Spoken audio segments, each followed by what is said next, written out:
Good evening, everybody. I welcome you on behalf of Parthanin Vanilai, Parthanin Weather. Okay, today what we are going to see is that an MJO and a cyclone chances in Bay of Bengal. As we all know that Madden-Julian oscillation is has already almost entered West Indian Ocean right now, and it is going to move towards East Indian Ocean in coming days.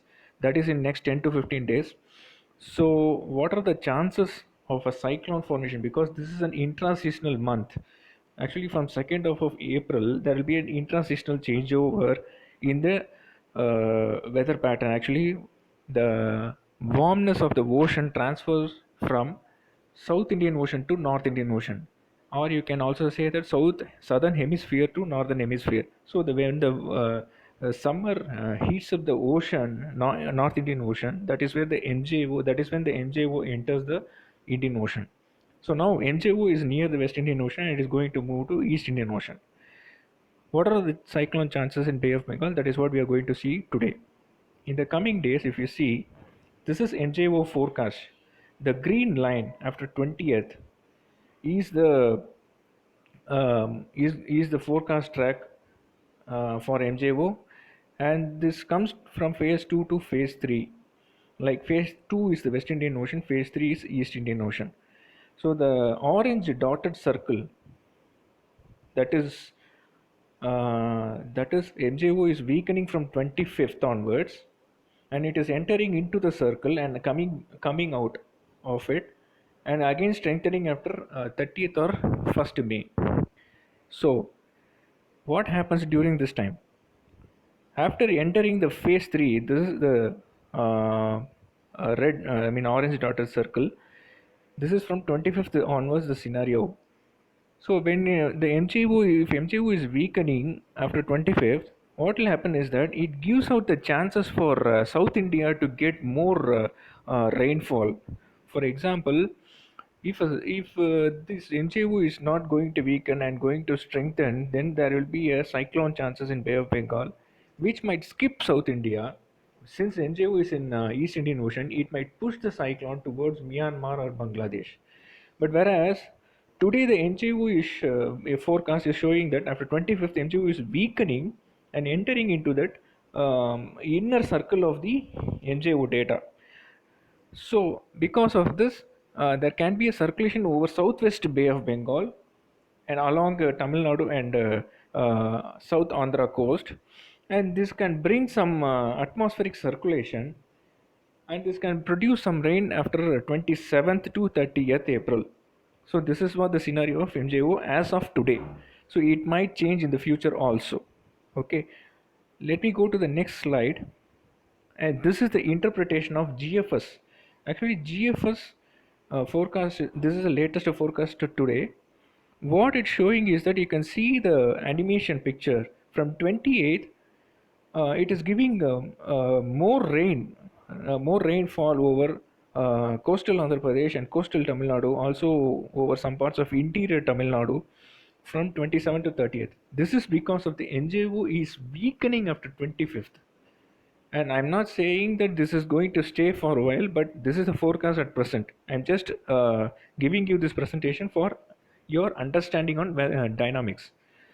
So, because since MGO is weakening and there is rain bands forming over South India, and there are more circulation over South India, so it is going to bring some storms from 27th. Even Chennai and coastal Tamil Nadu is getting rain from 28th. That is what this animation is showing. Also, some rain bands forming over Andaman Islands, that can also be seen, and the circulation is forming at that time. That is, this is from 27th to 30th April. Okay, so because of the weakening of the MJO, we are this South India is getting some rain bands or rain chances at that time. The next slide showing is that now I'm coming to MJO. Okay, what will happen after 1st of May?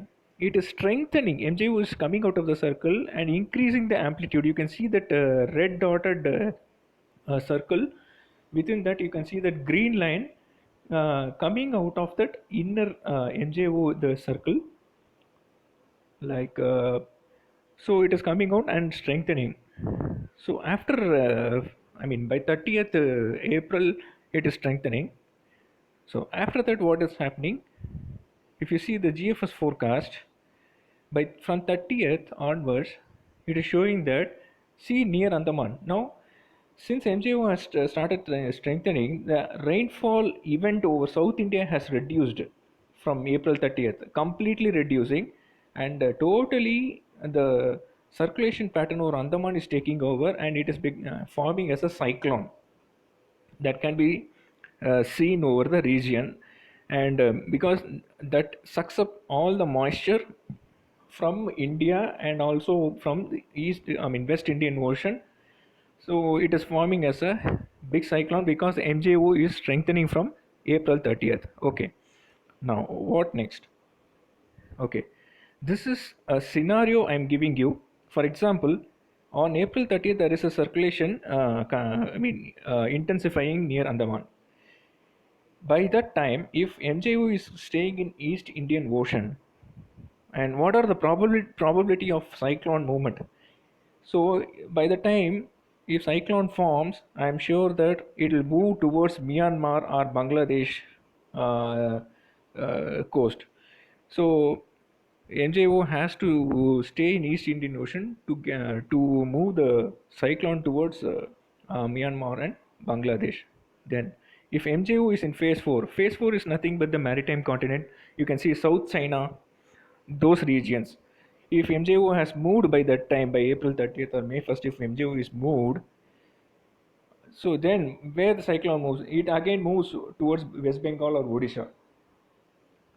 If MJO is going to be in phase 4 by April 30th or May 1st, it will move the cyclone towards Odisha, West Bengal. Then phase 5, if MJO is in phase 5 by that time, it can move the cyclone towards Andhra Pradesh or Tamil Nadu. Phase 5 is nothing but the West Pacific region. So this is because the upper level wind from MJO core area and outer circle of the area, the wind pushes the cyclone in opposite direction. Okay, the ridge will be created in the outer band of MJO. For example, if MJO is in West Pacific, the outer band falls over Andaman Sea, and that will push the cyclone towards North Tamil Nadu and Andhra Pradesh.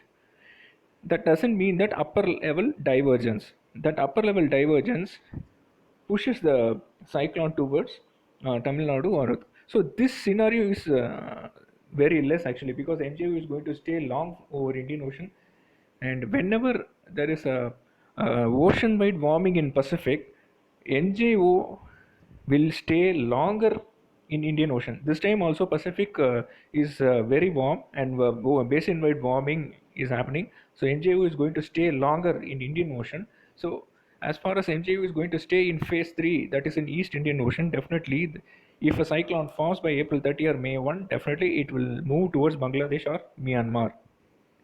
So finally, PAW, Parthian Weather Interpretation. Scenario 1. The probability is high for MJO to stay over East Indian Ocean to phase 4. If cyclone forms by that time, Myanmar, Bangladesh, Odisha coast might be hit. Scenario 2. If MJO weakens in Indian Ocean, what will happen?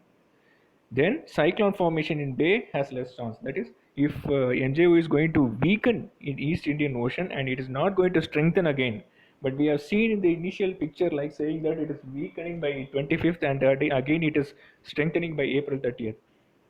If MJO stays weak, it's not going to strengthen by April 30th, then cyclone formation in Bay is chances is very less and there won't be any cyclone. So what we need to do is that we need to wait till at least April 25th to get the clear picture. Thank you folks. Thank you all for staying with me. Please stay tuned for further updates on MJO and cyclone. Thank you so much.